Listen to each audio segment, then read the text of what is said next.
नमस्कार दोस्तों हर इंसान अपने जीवन में अपने अनुभवों से जितना सीखता है उतना वो बहुत कुछ पढ़ने से या दूसरों के सुनने से नहीं सीख पाता। लेकिन इसका मतलब यह भी नहीं कि आप किसी के सुने ना और आप पढ़े ही ना। पढ़ने और सुनने से आपको एक अलग और भिन्न नजरिया मिल सकता है। उसी चीज़ को समझने के लिए एक रास्ता जरूर मिल सकता है, लेकिन किसी चीज़ को समझने के लिए आपको अपना ही बुद्धि का प्रयोग करना पड़ेगा। ये मेरा कहना है।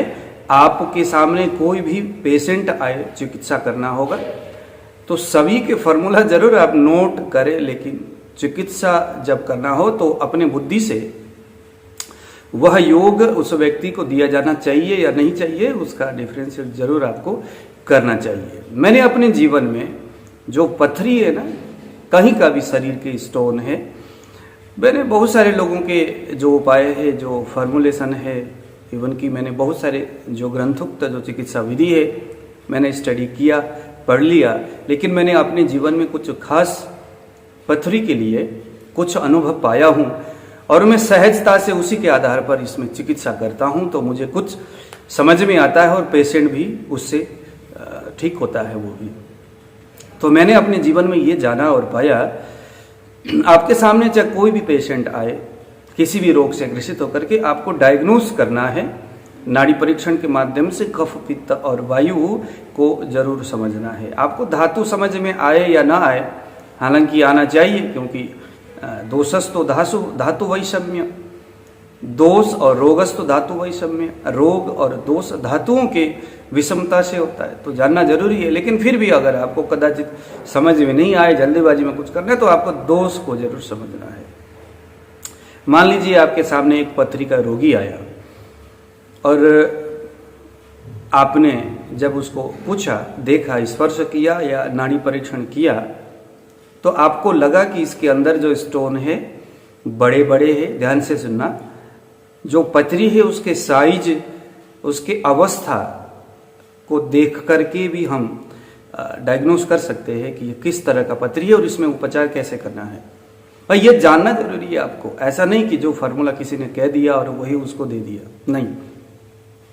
और बहुत संभव है कि आपने पथरी के विषय में पता नहीं कितने फार्मूला, कितने जड़ी बूटियां और कितने सारे कॉम्बिनेशन आपने तैयार किए होंगे, लोगों को दिए होंगे। कहीं ठीक हो रहा होगा, कहीं नहीं हो रहा होगा। लेकिन आज इस विधि से अगर आप उसको देखने का एक नजरिया रखेंगे तो निश्चित आप कभी भी इसमें विफल नहीं होंगे। तो देख लीजिएगा, सबसे पहले अगर आपके सामने एक रोगी आता है, कहता सर मुझे पथरी है, और रिपोर्ट जब हमने देखा तो स्टोन के साइज कुछ बड़ा है, चाहे वो कहीं का भी हो, चाहे पित्त के अंदर, थैली के अंदर हो, चाहे किडनी में हो, चाहे आपके मूत्र के उस रास्ते में हो, कहीं पर भी हो। पथरी का साइज कुछ बड़ा है, दर्द नहीं होता, लंबे समय से है, साइज बड़ा है, बहुत लंबे समय से है, दर्द नहीं होता, तो यह कफज अस्मरी है, भाई ये समझ लो। और आपके पास अब जितने भी वह दवाई जिसको आपने नोट करके रखा है, चाहे वालम खीरा हो, चाहे अभिपत्तिकर हो, चाहे सीतोपलादी हो, सभी दवाई कहीं काम करता है कहीं ना कहीं। चाहे कुटकी हो, चाहे ककड़ी के बीज, खीरा के बीज, अलग अलग कॉम्बिनेशन आपने तैयार किए होंगे, चाहे हजरल यहूद हो, चाहे बेर पत्थर, कितने सारे तो आपने लिखे होंगे, मैंने भी इससे पहले वीडियो में बताया है। तो उन सभी में से अब आप क्या करोगे, उनके गुण धर्मों को देखोगे, क्योंकि आपने एक डायग्नोस तो कर लिया कि जो है अंदर वो कफज है। कफज को कौन तोड़ेगा? जिसमें रुक्ष गुण होगा, जिसमें उष्ण गुण होगा, जिसमें लेखनीय कर्म करने वाला होगा, लेखन भेदन करने वाला होगा, और साथ में वो उष्ण प्रकृति का होगा, तो वही उस कफज को तोड़ेगा। ठीक है। अब यहां पथरी के साइज छोटे छोटे हैं, मल्टीपल कैलकुली, मल्टीपल अवस्था में स्टोन है और साइज काफी छोटे हैं। और दूसरे नंबर में दर्द, उसकी जो वेदना है वो तीव्र गति से है, बहुत ज्यादा वेदना है, उसका दर्द बहुत ज्यादा है, मल्टीपल है, इसका साइज छोटे छोटे है, उसके साइज समझ लो ये वातज अस्मरी है। अब वो कहीं का भी हो, चाहे वो कहीं का भी हो, आपका चिकित्सा एक ही होगा। पर ध्यान देना, अगर गॉल ब्लैडर में है तो उसमें अनुलोमन करने वाले, जो मल द्वार के माध्यम से बाहर निकल जाए, कुछ विरेचन करने वाले योगों के साथ आपने उस भेदन लेखन द्रव्य को देना है। अब वो कोई भी आप अगर दोगे इस तरह की क्वालिटी वाला, वो तोड़ेगा वहां पर। और अगर किडनी में स्टोन होगा तो वहां आपने मूत्रल यानी पेशाब की मात्रा को बढ़ाने वाला और क्षारक गुण हो किसी भी, जो आपके डायरी में जो आपने नोट किया हुआ है, उनमें से निकालो जो पेशाब को बढ़ाता है। जैसे पुनर्नवा हो गया, जैसे मकोए हो गया, जैसे आपका बालम खीरा हो गया, ये सारे क्या है, मूत्रल है।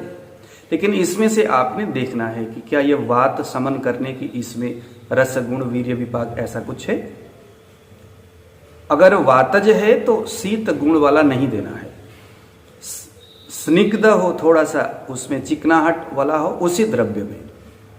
तो देखो ऐसा वातज अस्मरी भी दे दो, ठीक होगा। पित्तज अस्मरी, पित्तज अस्मरी में क्या होगा, वर्निंग सेंसेशन, जलन होगा उसको।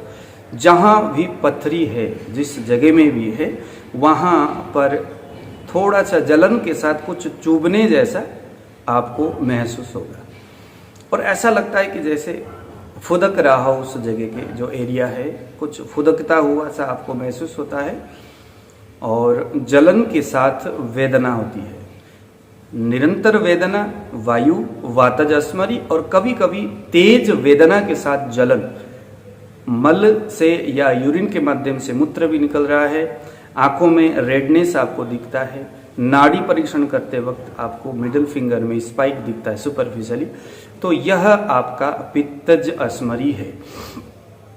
डायग्नोस हो गया। अब यहाँ आपने ऐसा दवाई देना है जो वित्त को शांत करता है और साथ में अगर गॉल ब्लैडर के अंदर है तो गॉल ब्लैडर को मूत्र से, ये मल द्वार से बाहर निकलना है, तो सारक लेखन भेदन और अनुलोमन ऐसा द्रव्य देना है। विरेचनोपग भी वहां पर आपने डालना है ना, मल को विरेचन करने वाला ऐसा कुछ वहां डाल करके आप रोगी को दे दो। तो कफ, पित्त और वायु, इन तीनों को ध्यान में रखना। फिर से बता रहा हूं, लंबे समय से स्टोन है, उसका साइज ज्यादा है, दर्द बिल्कुल नहीं होता, कुछ नहीं बोलता, यह कफज है। कुछ दिनों से है, दर्द ज्यादा होता है, शरीर में चंचलता है, वायु के स्पष्ट गुण दिखता है, मल्टीपल कैलकली है ना। स्टोन जो है कि उसके साइज छोटे है, रेत के कण के समान भी किसी किसी में दिखता है, लेकिन बहुत ज्यादा मात्रा में है, तो यह वातज है। और अगर वहां जलन भी होता है, शरीर में पित्त दिखता है, तो यह पित्तज अस्मरी है। तो हमने कफ पित्त वात, एलोपैथिक के नजरिए से हमने नहीं देखना है चिकित्सा में। हमेशा चिकित्सा अगर आप आयुर्वेदिक विधि से करते हो तो होम्योपैथिक और एलोपैथिक, आपके अगर क्लिनिक है तो उसके बाहर किसी खूटे में उसको टांगे, क्लिनिक के अंदर अपने कुर्सी में आयुर्वेद कॉन्सेप्ट को लेकर के बैठे।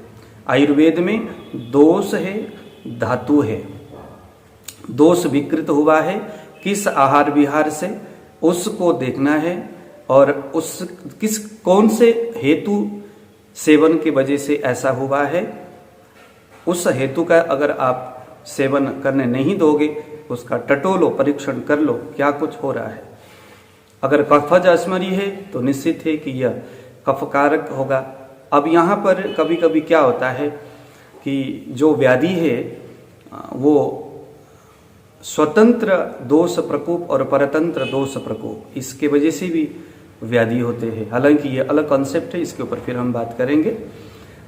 लेकिन अगर आपको स्वतंत्र दोष प्रकोप है और वहाँ स्पष्ट आपको हेतु उसी दोष से संबंधित अस्मरी वाला आपको हेतु दिखता है, तो स्वतंत्र रूप से आप उसी दोष के विपरीत चिकित्सा करें, प्रॉपर तरीके से डायग्नोस करके, निश्चित है जो स्टोन है वो निकल जाता है। यहाँ विद्ध कर्म का भी बहुत अच्छा यहाँ पर चिकित्सा बताया जाता है। विद्ध कर्म, आपके पैर के जो मोटी वाली उंगली है उसके अपोजिट साइड में एक मर्म है, उस मर्म में विद्ध किया जाता है निडल से, लेकिन यह वही कर सकता है जिसको मर्म के बारे में जानकारी है।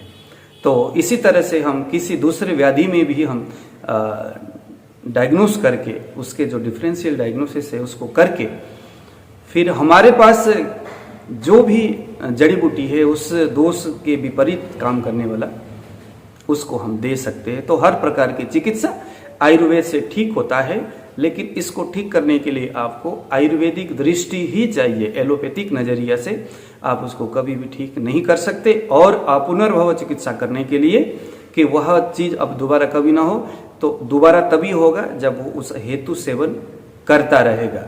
हेतु यानी जिस कारण से वो हुआ है उससे उसको दूर रखे, तो उसको जीवन में कभी भी स्टोन नहीं होगा। तो दीजिए आज विदा, नमस्कार।